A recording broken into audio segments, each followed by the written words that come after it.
दोस्तों नमस्कार। Jobs and scholarship station में आपका स्वागत है। Ministry of Ayush government of India ने कुछ पोजीशंस एडवर्टाइज करी हैं। नॉन टीचिंग पोजीशंस हैं, अलग अलग प्रकार की हैं, जिसमें medical officer, medical superintendents, staff nurses, surgeons, medical technicians, physiotherapists, clerks, research assistants, librarian, Hindi translator और फिर इसके अलावा भी बहुत सारी पोजीशंस हैं। सारी पोजीशन जो है वो लेवल 2 से लेके और लेवल 13 जो 7th पे कमीशन का है उसके हिसाब से है। लास्ट डेट को आप एक बार देख लीजिए और लॉक कर लीजिए। 31 January 2024 is the last date. 140 position total advertise हुई हैं। क्या इसकी एलिजिबिलिटी है, क्या इसका एज रहेगा, फी क्या है और मोड ऑफ सिलेक्शन क्या रहेगा, इसके बारे में सारी डिटेल्स जानेंगे। और इसको जानने के लिए चलते हैं गूगल सर के पास। चलो जी। तो दोस्तों गूगल में टाइप करेंगे AIIA और जब क्लिक करते हैं तो हम पहुंच गए all India institute of Ayurveda new Delhi. इस टैब को क्लिक करेंगे तो फिर फर्दर आगे हम लोग पोर्टल पे पहुंचेंगे, जो ऑल इंडिया जो मिनिस्ट्री ऑफ आयुष का पोर्टल है। इस पोर्टल पे हम लोग पहुंच गए और all India institute of Ayurveda, ministry of Ayush, government of India, इस पोर्टल पे अगर आप थोड़ा सा गौर करेंगे तो आपको मिलेगा इसमें एडवर्टाइजमेंट्स, वैकेंसीज और करियर। यहाँ पे थोड़ा सा लेफ्ट हैंड साइड में आप देखिए वैकेंसीज करियर में अगर आप क्लिक करते हैं तो आपको एडवर्टाइजमेंट मिल जाती है। और फिर जो एडवर्टाइजमेंट्स है उसको स्क्रॉल करने दीजिए और यहाँ पे recruitment advertisement non teaching positions post dated 28 दिसंबर 2023, इस पे जब क्लिक करेंगे तो हम पहुंच जाएंगे उस एडवर्टाइजमेंट पे। और इस पेज पे पहुंचने के बाद एडवर्टाइजमेंट नॉन टीचिंग को अगर क्लिक करते हैं तो फिर आपके पास एक PDF डॉक्यूमेंट खुल गया जिसमें सारी डिटेल्स मेंशन है। इसको मैं थोड़ा सा एनलार्ज कर देता हूं ताकि आपको थोड़ा प्रॉपरली दिख पाए। तो ये पूरा आपको स्क्रीन पे आ रहा होगा आप नजर। तो the institute invites All India Institute of Ayurveda AIIA institute invites application for the following non-teaching posts to be filled up on direct recruitment or deputation basis at AIIA New Delhi and its satellite center at AIIA Goa. तो दो जगह की position है, दिल्ली और गोवा की। तो अगर हम पोजीशंस को देखते हैं तो मेडिकल सुपरिंटेंडेंट की पोजीशन है, एक पोजीशन है लेवल 13 की डेपुटेशन बेसिस पे। साइंटिस्ट डी है जो इंटीग्रेटेड ट्रांसलेशनल रिसर्च है, दो पोजीशन है अनरिजर्व्ड। न्यू दिल्ली की पोजीशन है लेवल 12 की direct recruitment and Fehling which by deputation. तो पहले डायरेक्ट रिक्रूटमेंट में सर्च करेंगे, नहीं हुआ तो डेपुटेशन में। फिर है scientist C integrated translation research, तीन है अनरिजर्व्ड की पोजीशन है, न्यू दिल्ली की है, लेवल 11 की पोजीशन है। जूनियर स्टाफ सर्जन डेंटल एक पोजीशन है, न्यू दिल्ली की, लेवल 11। स्टाफ सर्जन डेंटल एक position unreserved, new Delhi, level 12, deputation Fehling विच बाय डायरेक्ट रिक्रूटमेंट।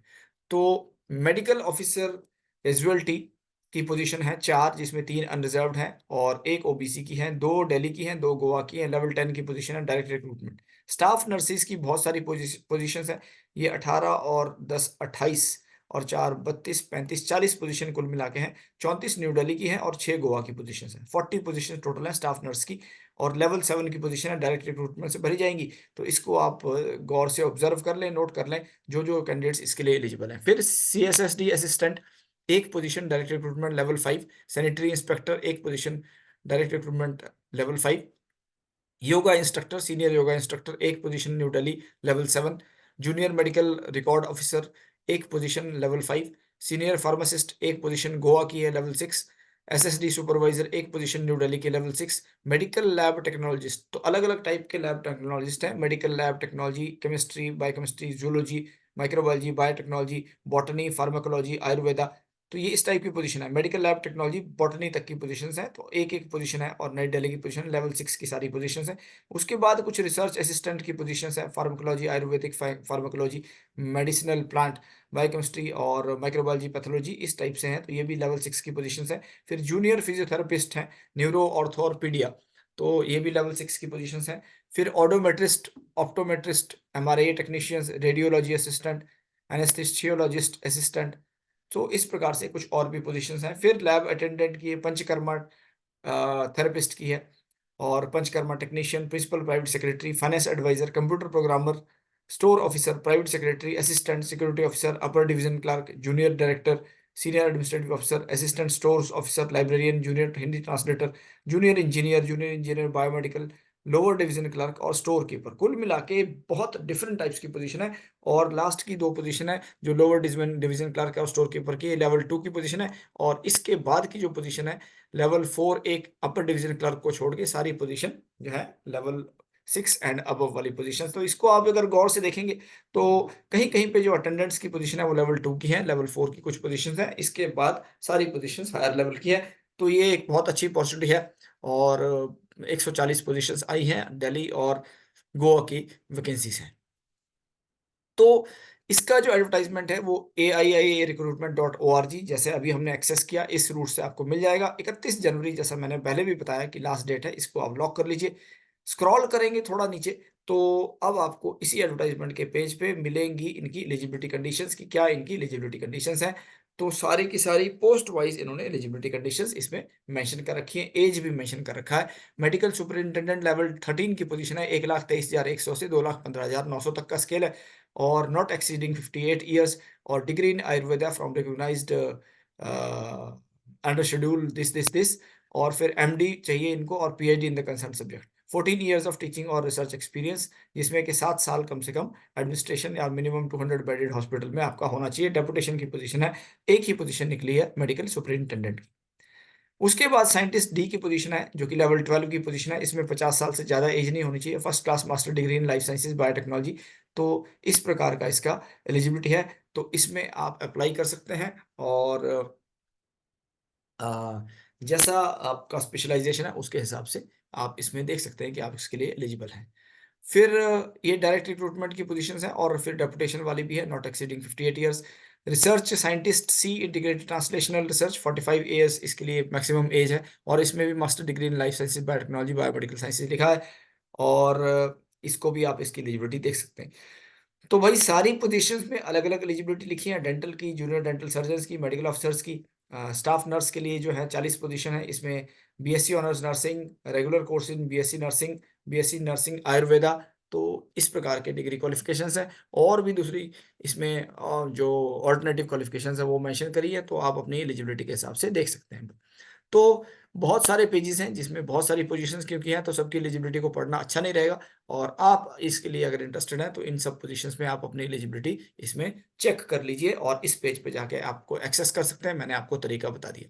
इसके अलावा जो दूसरे पॉइंट्स हैं उसमें थोड़ा डिस्कस करेंगे, वो मैं आपको बताने की कोशिश करूँगा। तो ऐसे 56 सीरियल नंबर 56 तक की सारी आपकी एलिजिबिलिटी है, ये आप चेक कर सकते हैं।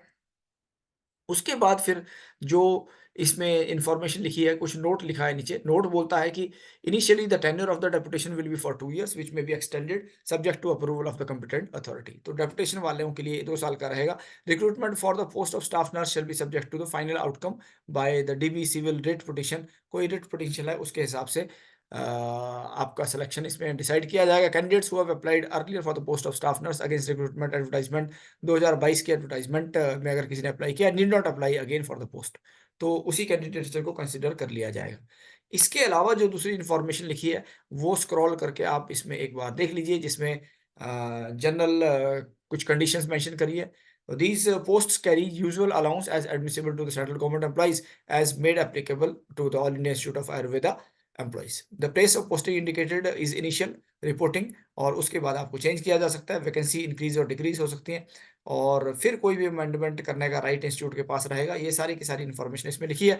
एलिजिबिलिटी क्राइटेरिया की अगर बात करते हैं तो सिटीजन ऑफ इंडिया होना चाहिए और कोई भी कन्विक्शन आपके नाम से लॉ ऑफ कोर्ट में नहीं होना चाहिए और बाकी की सारी फुलफिल वो कंडीशन करता हो एज लिमिट के हिसाब से और भी एलिजिबिलिटी के हिसाब से। तो ये सब कुछ देखना है।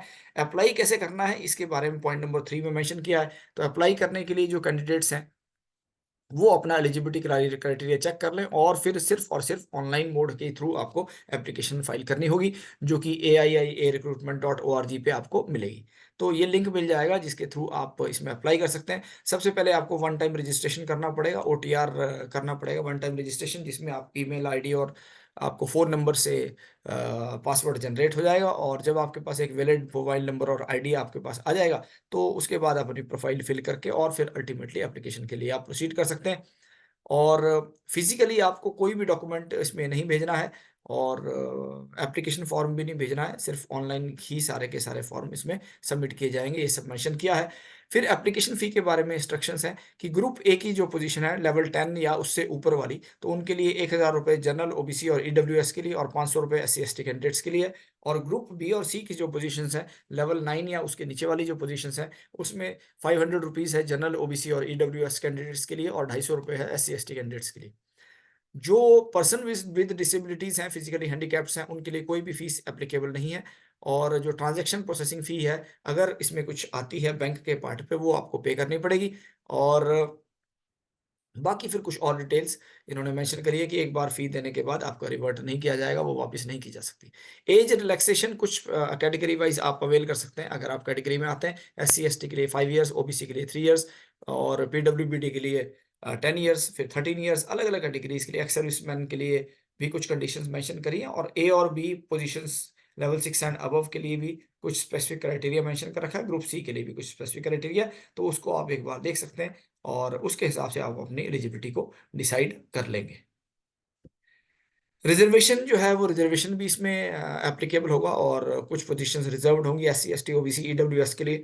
तो वो भी जो रोस्टर रहता है उसके हिसाब से रिज़र्वेशन का प्रोटोकॉल फ़ॉलो किया जाएगा, सारी डिटेल्स इसमें मेंशन। अब आता है कि भई मोड ऑफ सिलेक्शन क्या होगा? The scheme of examination, the syllabus for recruitment to the various posts of non-faculty posts, as mentioned in the above advertisement, will be notified on the website of AIIA. AIIA की website पे ये notify कर दिया जाएगा कि syllabus क्या होगा, कब एग्जाम होना है, क्या मोड ऑफ सिलेक्शन रहेगा। और for this purpose candidate may also take reference from the previous notes for recruitment available on the website. तो जो पिछली इन्फॉर्मेशन, पिछले एडवर्टाइजमेंट्स की वेबसाइट पे जो इन्फॉर्मेशन है, उससे आप कुछ आइडिया लगा सकते हैं। लेकिन जब इसका टाइम ड्यूरेशन हो जाएगा तो ये प्रॉपर सारी डिटेल्स आपको वेबसाइट पे मिल जाएँगी, अगर आपने अप्लाई किया है तो। फिर उसके बाद कुछ डॉक्यूमेंट वेरिफिकेशन की बात है। Original certificate and document of successful candidates will be verified for which the dates will be notified. तो बाद में डेट नोटिफाई करी जाएगी और आपको सारे डॉक्यूमेंट्स लेके वहाँ जाना होगा जिसमें उसका वेरिफिकेशन होगा। अगर मिसकंडक्ट करते हैं तो आपका कैंडिडेचर कैंसल हो सकता है किसी भी टाइम में, ये इसमें मेंशन्ड है। और फिर कुछ और भी टर्म्स कंडीशंस इसमें लिखी हैं। तो भाई इन टर्म्स कंडीशंस को देख के और फिर हमारे पास पेज नंबर 32 के बाद एनेक्चर 1, 2, 3 स्टार्ट हो जाते हैं। तो अगर कोई एम्प्लॉयर है उसका सर्टिफिकेट, एससी का सर्टिफिकेट, एसटी का सर्टिफिकेट, डोमिसाइल सर्टिफिकेट, ईडब्ल्यूएस का सर्टिफिकेट, ये सारे अलग-अलग टाइप के फॉर्मेट्स हैं।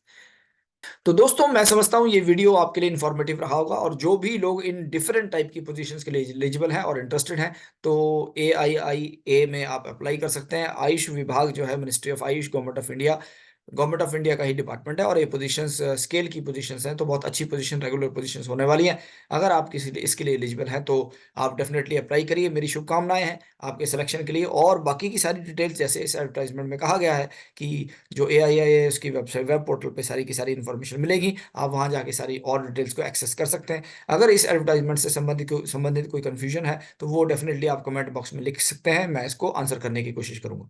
आज के वीडियो को यहीं कंक्लूड करते हैं, किसी दूसरे अपॉर्चुनिटी के साथ बहुत जल्दी आऊँगा। तब तक के लिए आप सब अपना ध्यान रखिए। Thank you very much. नमस्कार।